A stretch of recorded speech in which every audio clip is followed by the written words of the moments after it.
ஒரு பாத்திரத்துல carrot, beans, பட்டாணி, உருளைக்கிழங்கு, காலிஃப்ளவர் சேர்த்து தேவையான அளவு தண்ணி சேர்த்து வேக வச்சிருங்க.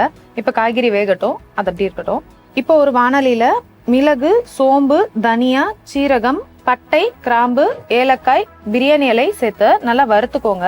இது நல்லா வறுத்ததுக்கு அப்புறமா தேங்காய் துருவல், முந்திரி சேர்த்து நல்லா பேஸ்ட் மாதிரி அரைச்சு தனியா எடுத்து வச்சுக்கோங்க. இது அப்படியே இருக்கட்டும். அதே வாணலியில கொஞ்சமா எண்ணெய் சேர்த்து சிறுபருப்பு, சீரகம் சேர்த்து நல்லா பொரிஞ்சதுக்கு அப்புறமா பொடியா கட் பண்ணி வச்சிருக்கிற வெங்காயம் சேர்த்து நல்லா வதக்கிக்கோங்க. வெங்காயம் வதங்கும் போது இஞ்சி பூண்டு விழுதும் சேர்த்து நல்லா வதக்கிக்கோங்க. இப்ப இது நல்லா வதங்கினதுக்கு அப்புறமா தக்காளி விழுது சேர்த்து நல்லா வதக்கிக்கோங்க. இது கூட கொஞ்சமா உப்பு சேர்த்துக்கோங்க. இது நல்லா எண்ணெய் பிரிஞ்சு வரப்போ மஞ்சள் தூள், மிளகாய் தூள் சேர்த்து நல்லா வதக்கிட்டு நம்ம காய்கறி வெந்த கலவையில இப்ப நம்ம வதக்கி வச்சிருக்கிற தக்காளி விழுதையும் ஒன்னா சேர்த்து நல்லா கலந்து விட்டுக்கோங்க.